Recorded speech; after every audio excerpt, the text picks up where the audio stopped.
The David Pakman Show at davidpakman.com.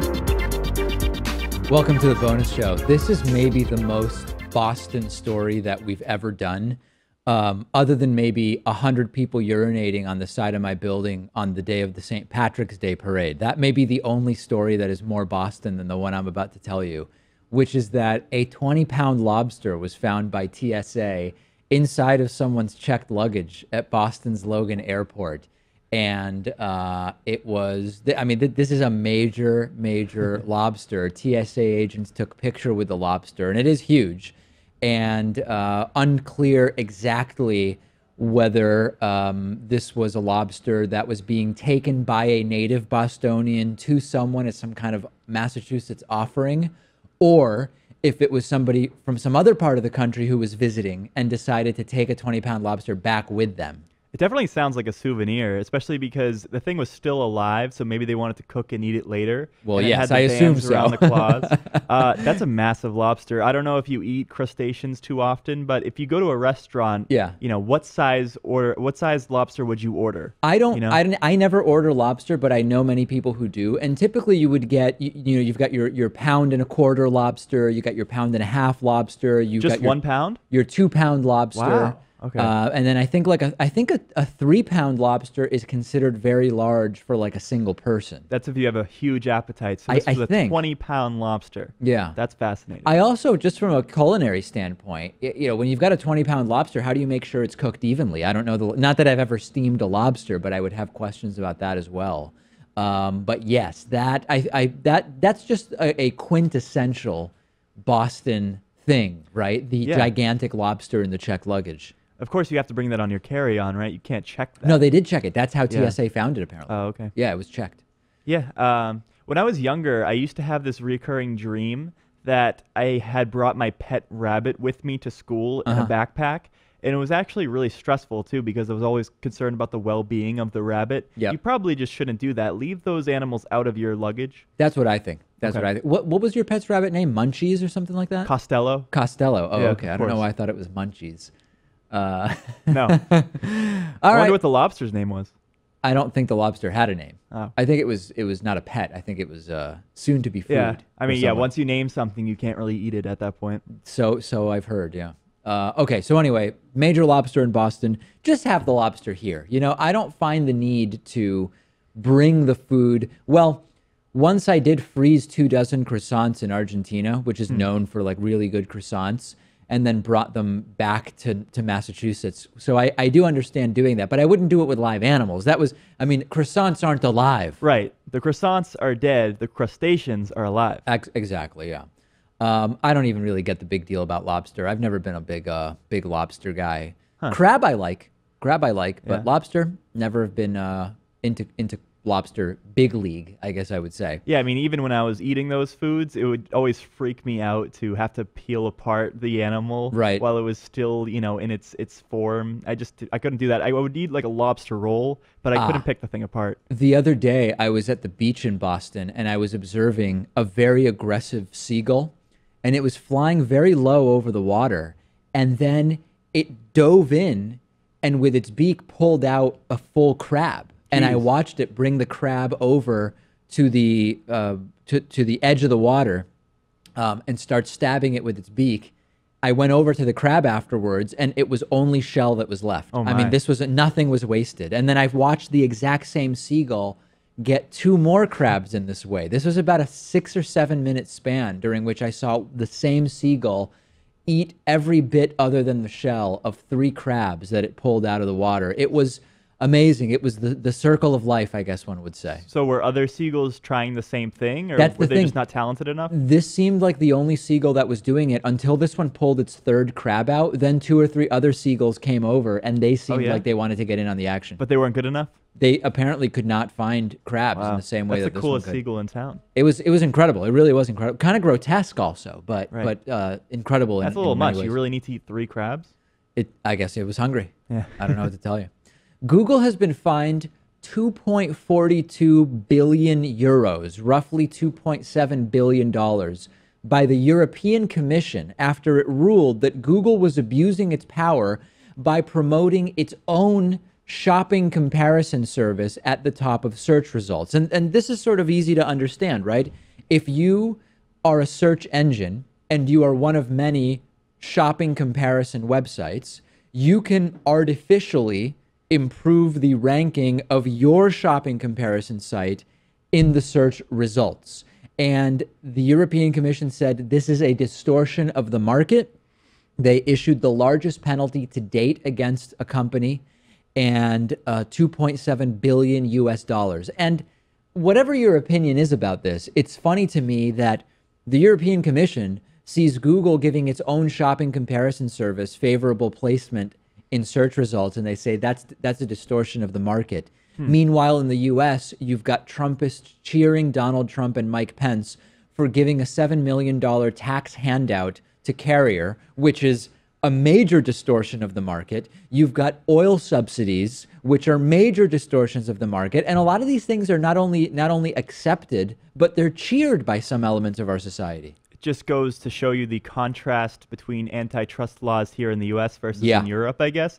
But, I don't know if I necessarily agree with this. One analogy or comparison that came to my mind was, let's say you go to a mattress store to purchase a mattress. Sure. And they try to sell you the box spring as well. It's not their job to be an arbiter for everyone else's box spring as well. Obviously, you know that you're going to their store, they're going to push for the products that they sell. I don't totally disagree in that. I actually don't, given all of the different ways in which companies and governments distort markets, I actually don't think that this is that bad. Another example is if you go to Whole Foods, they've got their 365 brand, which is usually slightly less expensive than some of the other name brands. And also, excuse me, I just punched my mic. I was getting so excited. And also, it's known that the 365 brand, the store brand at Whole Foods, nets them a higher profit margin. So they're essentially undercutting the prices of a lot of the other brands and making more of a profit. But after all, you're at Whole Foods. That's not surprising that they would do that. Well, maybe that's a better comparison, because if you're a shopping service, you can pay Google to go up the ranks in the search engine results. While Google obviously isn't paying themselves to rank higher in their own search results, there's sort of an opportunity cost to that, in that they've not allowed a different company to pay more to be first in the search results. Exactly, yeah. So it's sort of a lost revenue that they've accepted. Anyway, I'm not defending Google, but what I'm saying is, in the world of the distortion of markets that we see, this doesn't strike me as super high on the list. It's also pretty obvious, because last month we did a story about how Google was deprioritizing articles that had to do with their gender discrimination case. Yes, indeed. And so if they're able to deprioritize things that are unfavorable to them, obviously they can prioritize things that will make them money. The other aspect that we haven't talked about is that there are also other search engines. I mean, yes, increasingly Google has a bigger and bigger a percentage of the search market, but you could go to Yahoo, you could go to Bing.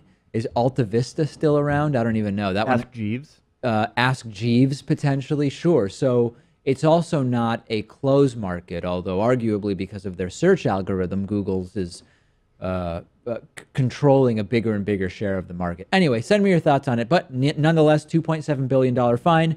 Google is appealing. We will see what ultimately happens. All right. Evangelical Christians, white evangelical Christians.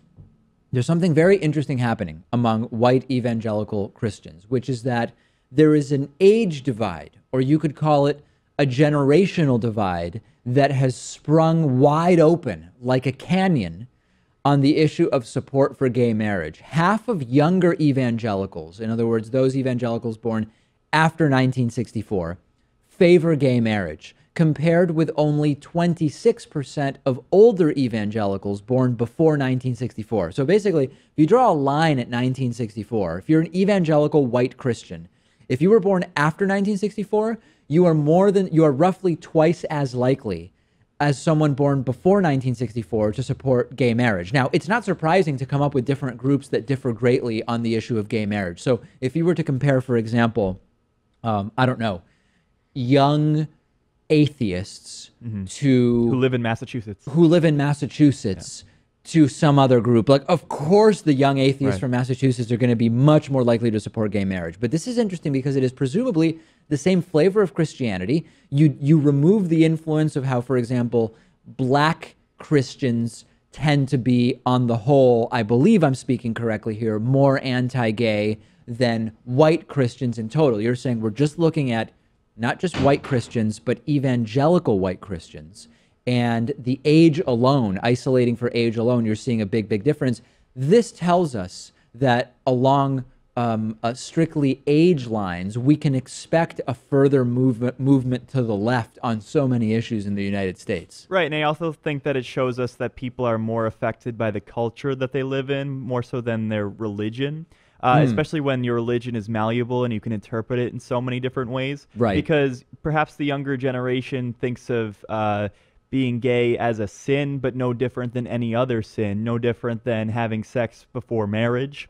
Or eating shrimp. And I think, we've seen the same divide before when it comes to interracial marriage. Right, that's true. That is true. That's an interesting aspect to it because although they may be the same religion and the same race, by virtue of being a different age, you're going to be connected to popular culture in a very different way. Social media, for example, even if you don't live around different types of people, you're at least going to be following different types of people on Instagram or whatever the case may be. So I think you're making a good point that we can't understate the impact of that. And it seems also like a lot of these evangelical megachurches are becoming more welcome to gay individuals joining their church. Are they? I wouldn't know. So long as they remain celibate.